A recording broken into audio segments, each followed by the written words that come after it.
très peu, mais il y en a. Les loups, c'est des gros méchants chiens, hein. Je pense que... Donc vous voyez, ça fait beaucoup à retenir.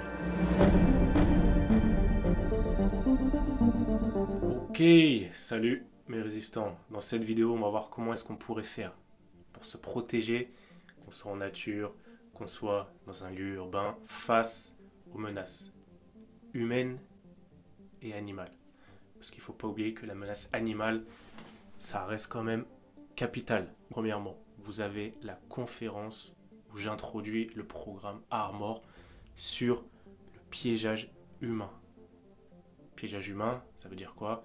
C'est-à-dire qu'on protège son domicile face aux intrusions, on protège sa bad, son lieu de vie, son stock, face à des humains qui vont venir vous cambrioler. En temps de paix, homejacking, séquestration. Mais en temps de guerre, potentiellement là, des choses bien plus graves. Et au passage, on peut utiliser ces techniques pour piéger des animaux. Ça, par contre, on ne pourra pas les récupérer. On ne pourra pas les récupérer, je pense qu'ils auront pris un peu cher. Donc, à vous de voir. C'est le premier lien dans la description. Allez la voir. Donc déjà, comme je l'ai dit, la première chose à faire, c'est de mettre en place des mesures de protection passive. C'est-à-dire qu'on n'est pas là tout le temps à monter une garde et à vouloir sniper le premier truc qui bouge. Là, on a des pièges, on a des systèmes qui sont mis en place qui vont vous informer dès qu'il y a une menace qui va arriver. Donc ça, très important.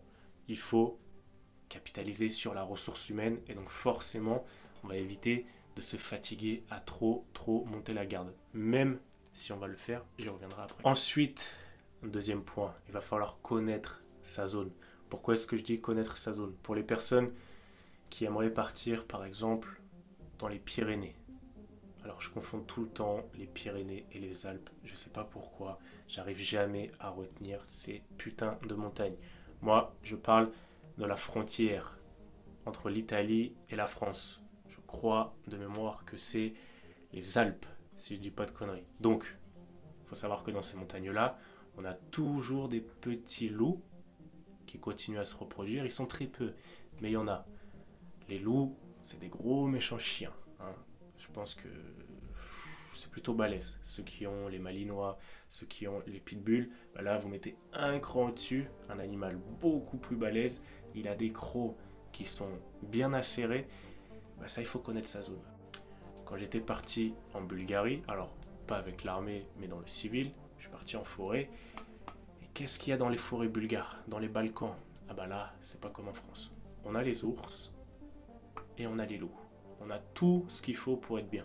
Comme ça, si on passe une nuit et qu'on n'est pas du tout protégé, là, l'espérance de vie, on la divise par 5.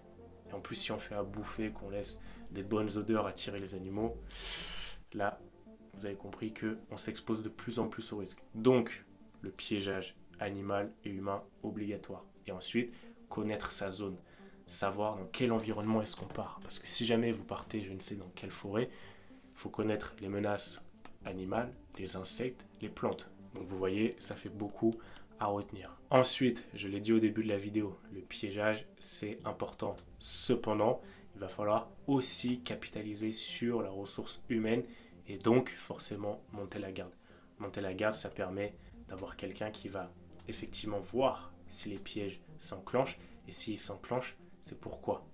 Est-ce que c'est parce que on a un humain qui est passé, alors là c'est pas bon, ligne d'ouverture du feu, et ben on commence à envoyer la soudure, ou bien sinon c'est juste un petit sanglier qui est passé, et dans ce cas-là, et ben on a le dîner qui est prêt pour demain. Donc monter une garde, c'est essentiel, c'est obligatoire. Vous devez toujours avoir quelqu'un qui monte la garde, peu importe si vos systèmes de piégeage sont mis en place. Là je parle en temps de conflit, en temps de paix, les systèmes de piégeage feront largement l'affaire. Mais en temps d'effondrement, conflit, guerre, crise, peu importe, il va falloir obligatoirement quelqu'un qui va monter la garde parce que sinon, ça va pas être bon.